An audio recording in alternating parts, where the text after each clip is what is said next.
Nos acompaña en este panel Alejandro Patiño, especialista en tecnologías digitales de CEPAL, y Luis Coriolo, exfuncionario del Banco Mundial.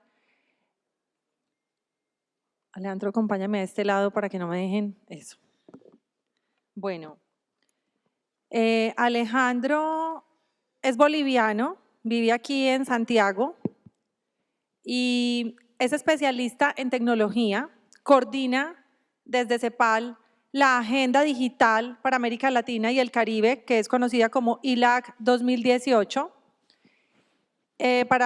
CEPAL es la Comisión Económica para América Latina de Naciones Unidas y como organismo de Naciones Unidas tiene la función de generar y de generar un diálogo con los gobiernos de América Latina para llegar a consensos sobre distintos temas para el desarrollo económico. Y por otra parte, Luis Coriolo ha sido funcionario del Banco Mundial por 27 años y después fue consultor, por lo tanto tiene una mirada bastante completa del rol del Banco Mundial y es especialista en proyectos dirigidos directamente a comunidades y gestionados por las mismas comunidades que comparten los principios de la tecnología blockchain en cuanto a la descentralización y a buscar la trazabilidad del uso de los fondos. Entonces les damos la bienvenida, les agradecemos por estar con nosotros hoy. Gracias. Y vamos a empezar por Alejandro. Alejandro, cuéntanos un poco, en ese rol que tú estás, de dialogar con los gobiernos y de América Latina, que en particular pues hay tanta heterogeneidad en las visiones de los países respecto al desarrollo económico. ¿Cómo en este proceso de generar una agenda y de generar consensos, cómo observa CEPAL que los gobiernos perciben estas tecnologías y a qué agenda están llegando los gobiernos de América Latina respecto a blockchain? Perfecto. Bueno, primero, un saludo, Clementina. Nuevamente, muchas gracias a los organizadores por la invitación. Es un gusto estar acá.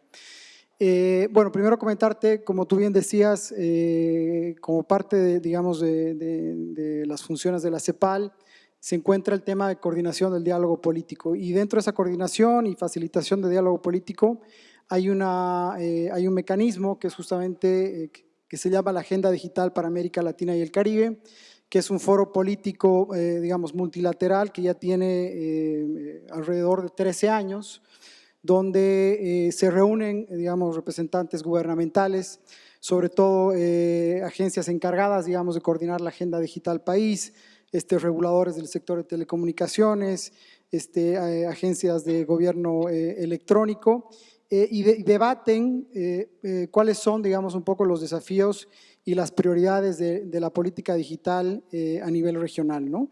Entonces, como parte de ese diálogo, obviamente hay una serie de acuerdos, de decisiones que se toman en la conferencia que un poco expresan cuál es el consenso dentro de esa, justamente, muy bien dicha, heterogeneidad que tenemos en la región en varios temas de tecnología. La última conferencia fue la conferencia que se organizó en Cartagena de Indias, que fue en abril este año, y donde se sacó un documento que tiene un contenido, de 30 objetivos, de 30 prioridades. ¿Quiénes van por los gobiernos? ¿Van ministros? ¿Van directores? O sea, ¿quiénes representan a los países? Es a nivel ministerial, entonces normalmente asisten ministros o viceministros.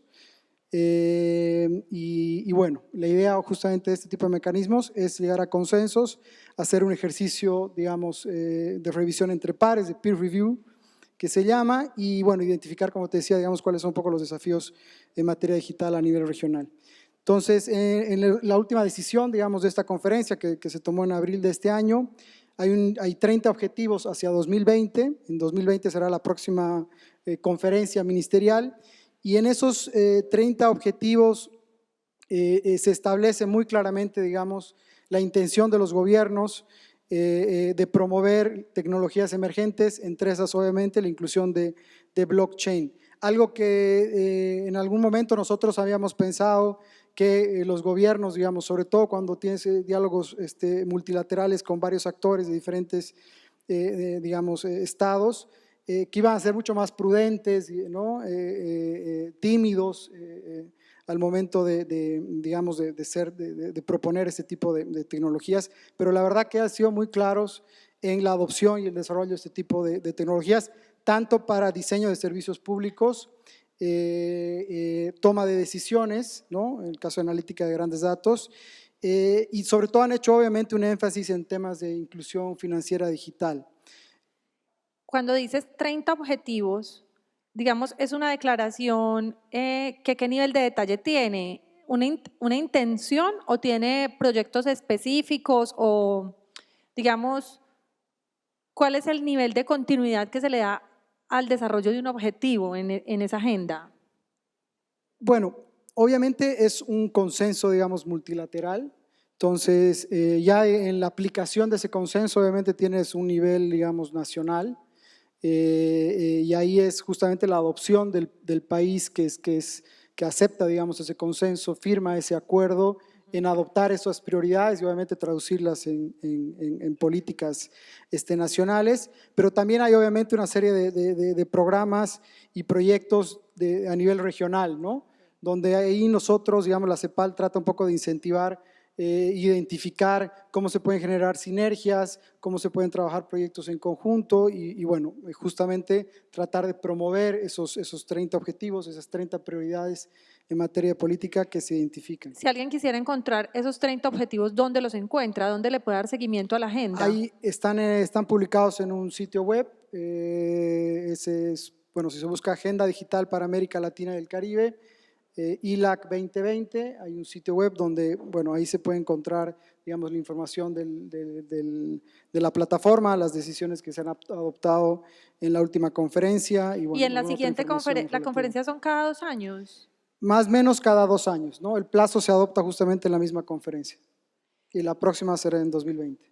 CEPAL ayuda a hacer este diálogo y quién tiene la responsabilidad de darle seguimiento a si esos objetivos los cumplen o no. O si Nosotros, alguno queda rezagados, no de mala fe, sino que los países tienen muchas prioridades y al final de cuentas, ¿cómo es el seguimiento de esa agenda más allá del consenso y de la firma del acuerdo?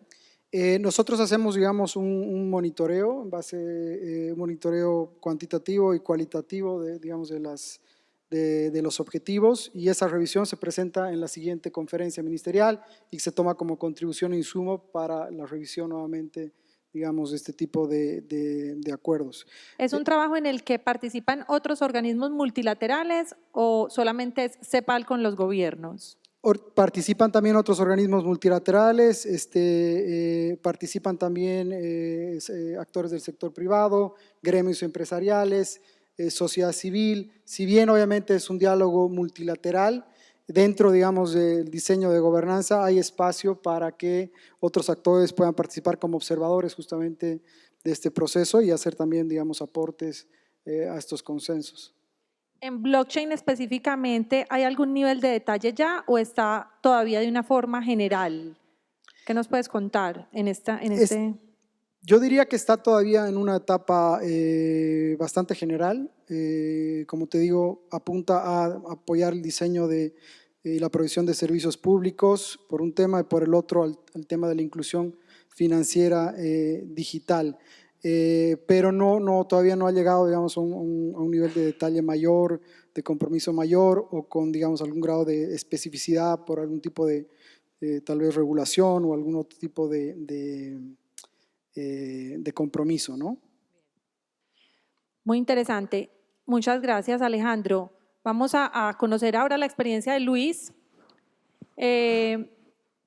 Al ser Luis especialista en Community Driven Development y con los años que trabajó en el BID, imagínense un funcionario de un organismo multilateral, de un banco de desarrollo mundial, aplicando los principios de blockchain sin blockchain. O sea, ¿cómo hubiera sido la vida de Luis si hoy estuviera empezando en el Banco Mundial con blockchain? Entonces, la experiencia es muy muy útil para nosotros porque sería genial que nos cuentes qué características tiene estos proyectos que lidera el Banco Mundial y cuánto representan en volumen de las operaciones del Banco Mundial, para que los que trabajan sobre blockchain vean el potencial tan grande que hay de juntar este tipo de proyectos, pero ahora con este tipo de tecnologías. Bueno, en primer lugar, no estoy hablando en nombre del Banco Mundial porque ya me jubilé del Banco Mundial, pero sí de la experiencia de 27 años de haber sido funcionario del Banco Mundial y unos 8 años que trabajé como consultor para el Banco Mundial, con la excepción de muy pocos proyectos, siempre con proyectos de Community Driven Development, donde el dinero va directamente a la comunidad. Básicamente, nosotros tratamos de descentralizar en países. Yo estuve encargado de los programas que hicimos en Brasil en 10 estados, donde en el tiempo que yo estuve encargado trabajamos con 38.000 asociaciones comunitarias. Y 38.000. 38.000 asociaciones comunitarias en 10 estados de Brasil. Cada estado del Brasil es casi el tamaño de un país. Y alrededor de los préstamos que yo estuve encargado, alrededor de $1.700.000. Tú me preguntabas la importancia de ese tipo de proyectos hoy en el Banco Mundial. En junio, al final del año fiscal pasado, que terminó en junio 30, teníamos $20 billones prestados para este tipo de proyectos donde el dinero va directamente a las asociaciones comunitarias en 78 países. Yo posteriormente trabajé llevando esta metodología para Asia, India, Bangladesh, Nepal, Sri Lanka y también en África. La forma que trabajábamos, básicamente hacíamos préstamos a los estados, donde el gobernador del estado era encargado de poner un equipo que identificaba, bueno, las asociaciones comunitarias eran creadas, tenían que verificar cómo esas asociaciones eran creadas, cómo la gente votaba para crear esa asociación, cómo esa asociación estaba registrada, cómo participaban votando para decidir cuáles eran las prioridades que tenían, cómo votaban para decidir cuáles eran los servicios que iban a contratar con el dinero que iba a recibir. Entonces, Directamente. Directamente. Es decir, entonces, una vez que el gobierno estaba satisfecho con A, B, C, D, esas condiciones previas, el dinero iba directamente desde la cuenta del Banco Mundial con el gobierno a la cuenta de la asociación comunitaria. Entonces, para mí, como task manager, responsable frente al banco de uso de esos recursos. O sea, no sé si hay un promedio, pero si lo hay, o un rango por proyecto. Variaban porque en el nordeste de Brasil la falta más grande era agua. Pero yo diría que $10.000, $20.000, puede haber algunos proyectos de $30.000, dependiendo del número de personas que eran parte de la comunidad. Pero básicamente entonces, para mí como task manager, como encargado de los proyectos frente a la directoría del banco, lo más importante era saber el uso de los recursos, cómo esos recursos eran usados. Nuestro departamento de control financiero estaba siempre arriba, mirando que no se usara. Nuestro departamento de compra, de procurement, también siempre arriba. Entonces nosotros teníamos un sistema sofisticado basado en la Internet, que se basaba en informaciones pasadas desde la comunidad a la unidad técnica y de la unidad técnica al Estado. La forma que nosotros teníamos que comprobar es cada 6 meses, yo en mi computadora elegía random un número de comunidades para ir a visitar, a ver si esas reglas se habían cumplido. Obviamente, mi hijo, que estuvo esta mañana y que vive en Liechtenstein, me empezó a hablar del asunto de blockchain. Y a pesar de que no entiendo cómo trabaja, tampoco entiendo cómo trabaja Internet, pero uso todas las funciones de Internet, creo que existe un potencial muy grande para el uso de blockchain en este tipo de proyectos, para aumentar la transparencia, aún más. Es decir, si yo fuese hoy task manager encargado de uno de esos proyectos, siendo responsable frente a la directoría del banco de los resultados, y tuviese una tecnología como esta que me asegurase la transparencia, no tendría ninguna duda, porque dormiría mucho más tranquilo de noche. Yo creo que lo importante es poder tener algún caso para mostrar.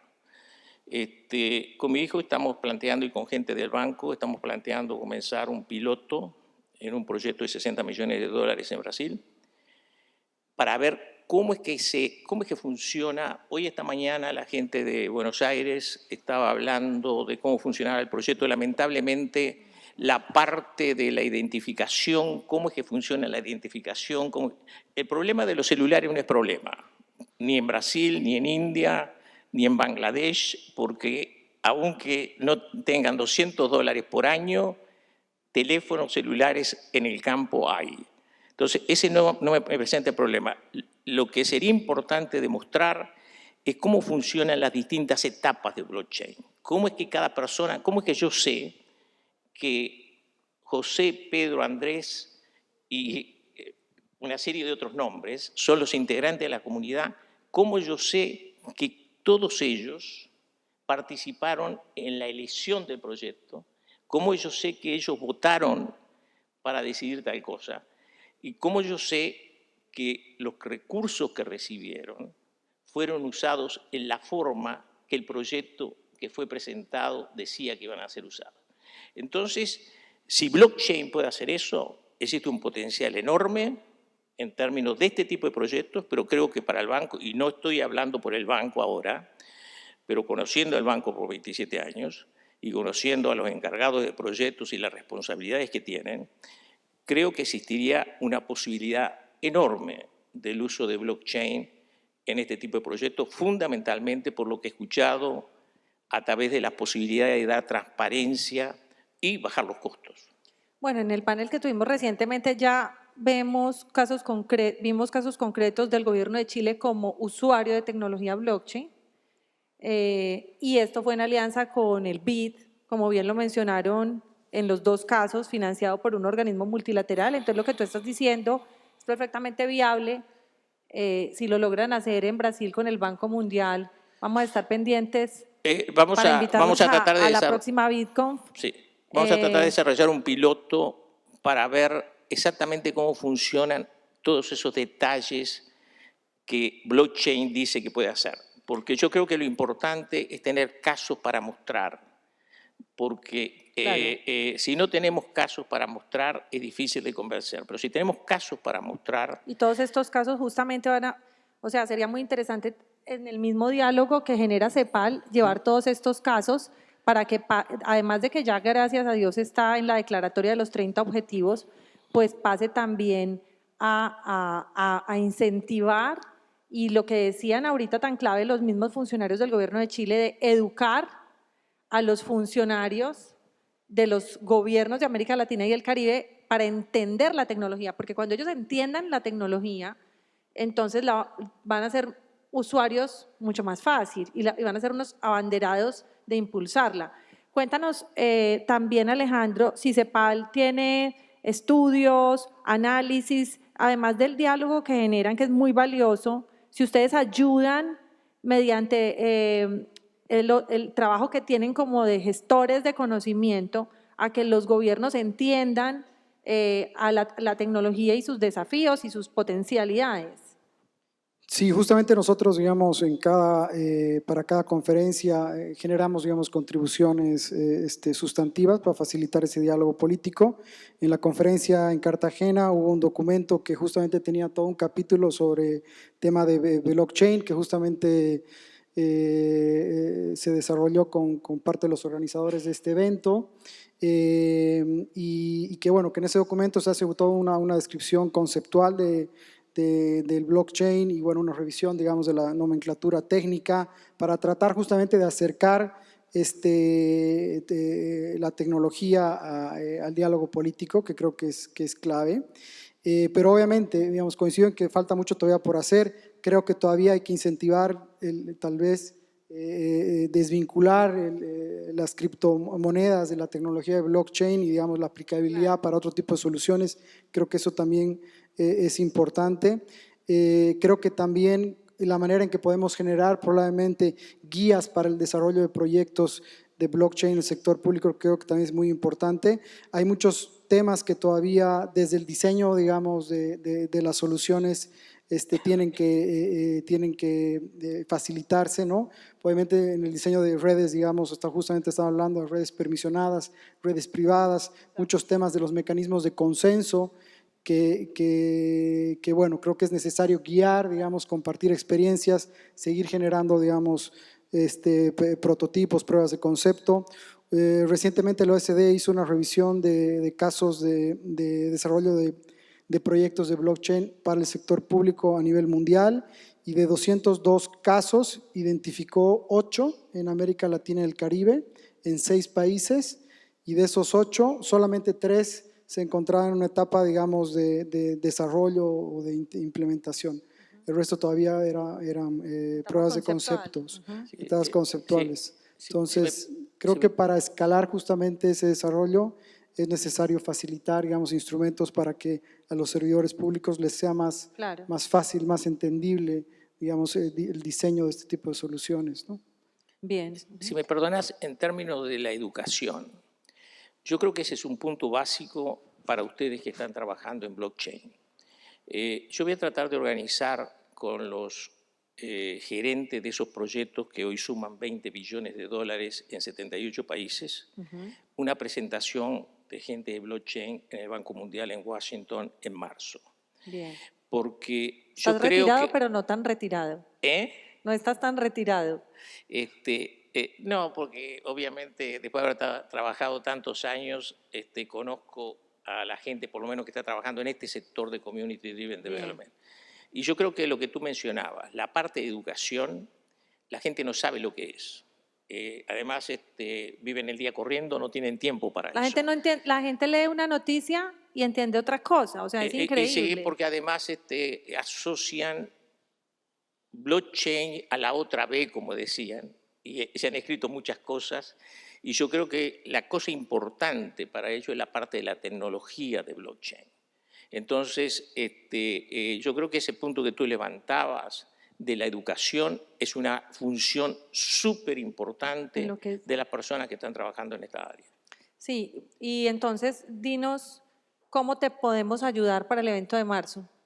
Mira, la persona que conozco de blockchain, que he estado trabajando con eso, ha sido mi hijo, y estamos hablando con él, y sé que hay otra gente que podría participar porque hay distintos aspectos. Por ejemplo, estuve hablando esta mañana con alguien de la parte de identificación. Claro, todo lo de identidad. La parte de identidad. Hay distintos aspectos que yo creo que hay distinta gente que podría participar, porque yo creo que esto es de mucho interés, porque, como digo, es una tarea que cuando mandas el dinero directamente a la comunidad, la parte de la accountability, La trazabilidad, la transparencia y la contabilidad. todo ese tipo de cosas es sumamente importante. Bien, bueno, tenemos 4 minutos. Yo quiero saber si alguien del público tiene alguna pregunta.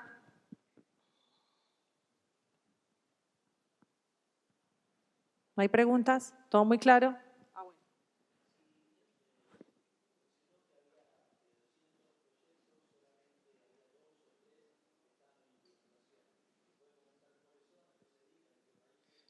Mira, no tengo ese detalle en este momento a mano, pero eran 202 proyectos de soluciones de blockchain para, digamos, servicios públicos a nivel mundial. De esos 202, habían 8 que estaban en 6 países de América Latina y el Caribe, y de esos 8 proyectos, solamente 3 estaban, digamos, en una etapa, digamos, de desarrollo e implementación, ¿no? La estadística. Habría que, obviamente, está el estudio. Si quieres, lo podemos revisar y, bueno, facilitar e identificar cuáles son justamente esos proyectos. Bueno, entonces, ¿hay otras preguntas?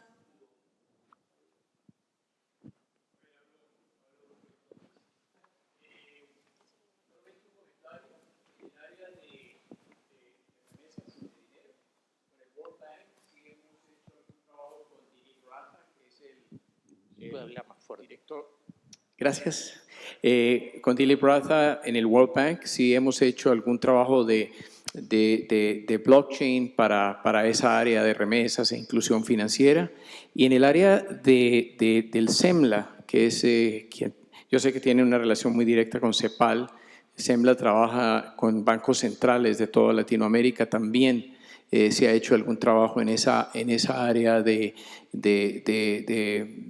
lo que podría el blockchain, incluso el Bitcoin y otras criptomonedas en ayudar a estos desarrollos de remesas e inclusión financiera. Comentario nomás. Gracias. Pero tú puedes presentarte para que sepamos quién nos contó esto tan interesante.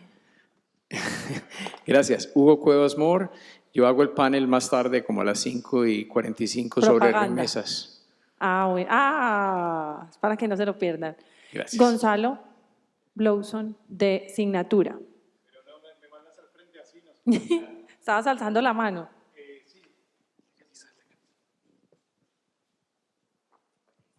Gracias. De alguna manera creo que siempre es interesante ver que organismos oficiales y gobiernos se interesen por tecnologías que realmente generan eficiencia, pero sobre todo que llevan la transparencia a un nivel superior a los estándares que estamos acostumbrados.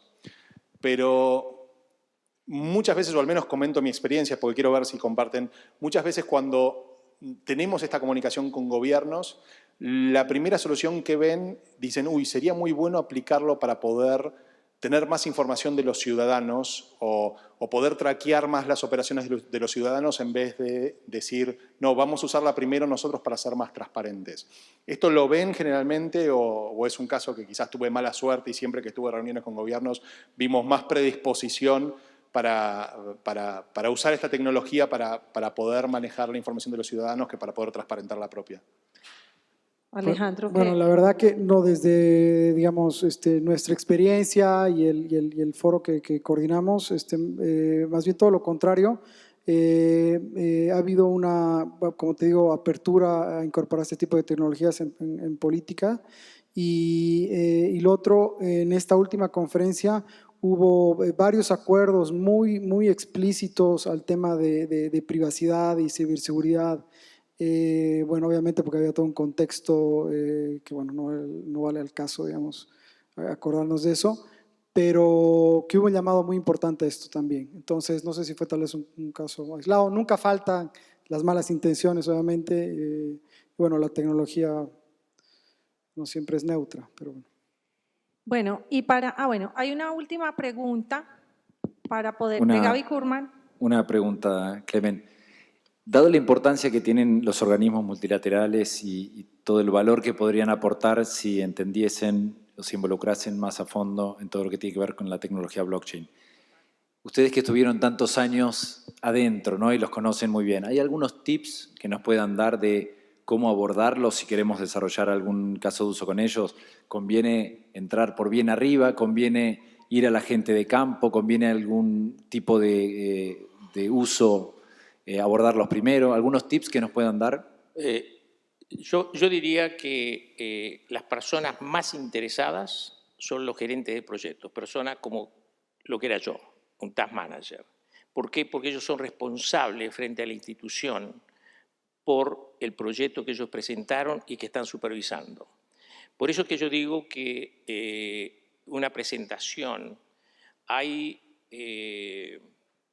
un coordinador global de proyectos de Community Driven Development. Entonces, lo que yo estaba pensando hacer es hablar con él, que obviamente lo conozco, era un niño cuando yo salí, ahora está encargado de todo el sector, es llamar para una reunión con gerentes de proyectos, que es la gente encargada, que son los task managers, para explicar, y quizás con personas que entiendan distintos aspectos de blockchain, desde cómo identifico las personas, qué es lo que se necesita y por qué es más barato. Es decir, porque hoy es un proceso costoso para los estados y es un proceso costoso para el banco el proceso de supervisión. Porque cuando yo voy en supervisión tengo que llevar a un especialista en la parte financiera, tengo que llevar a un especialista en la parte de compras, y el gobierno tiene que hacer lo mismo. Entonces, si podemos mostrar que aumentamos la transparencia más de lo que ya tenemos, y si podemos mostrar que bajamos los costos consiguiendo los objetivos que tenemos, yo creo que va a ser muy fácil de adaptar. Lo que pasa es que la gente no conoce. Alejandro. Sí, no, simplemente yo creo que el secreto es tocar la puerta, acercarse, facilitar este tipo de espacios, digamos que obviamente organismos multilaterales estén presentes acá, pero también gobiernos, ¿no? Si bien obviamente el diálogo multilateral es importante, el multisectorial es incluso más importante, ¿no? Y aceptar justamente a las distintas comunidades en estos temas. Particularmente nosotros hemos sido muy, digamos, receptivos en tratar de tener este tipo de eventos. Lo hicimos en la conferencia ministerial en Cartagena, donde tuvimos paneles específicos para hablar de la tecnología de blockchain, digamos, contribuciones sustantivas al debate. Y bueno, yo creo que hay varios organismos internacionales que también están impulsando la tecnología, como el BID, etcétera, algunos otros. Entonces, creo que hay que acercarse más y favorecer el diálogo multisectorial sobre todo. Gracias. Yo quisiera aportarle a esa pregunta que hizo Gaby. Generalmente, digamos, cuando surge una industria, está esa pregunta, digamos, hace unos 3 años hicimos un foro en Buenos Aires de la industria fintech y en ese momento yo les dije, ayuden a reducir las fallas de información. Y la primera vez que yo hablé con Diego Gutiérrez Aldívar, yo le dije, Diego, hagamos un inventario de las empresas de blockchain que hay en América Latina, porque lo que no se ve, no se entiende. Lo que no se ve, lo que es una posibilidad, lo que es una tecnología, lo que se ve por fuera de la región, se ve como un anhelo. En el momento en que uno tiene, yo me acuerdo muy bien, gente que conozco de organismos multilaterales con la que trabajé, cuando yo les mostré el radar de Finnovista, pues haciendo el ejemplo con la cara que pusieron cuando vieron las empresas con logos, o sea, cuando tú ya ves, cuando ya la gente ve que hay personas detrás y que tienen soluciones reales, ya ven que no es una posibilidad, sino que es una realidad. Yo sé que de esa época que hablamos a hoy, la Fundación Bitcoin está haciendo el directorio de empresas de blockchain de América Latina ahorita en el 2018, pero eso es algo que tenemos que ayudar a hacer entre todos y mantener actualizado, y no solo qué son las empresas, qué hacen, qué soluciones han hecho, en realidad en qué contribuyen respecto a si no estuvieran.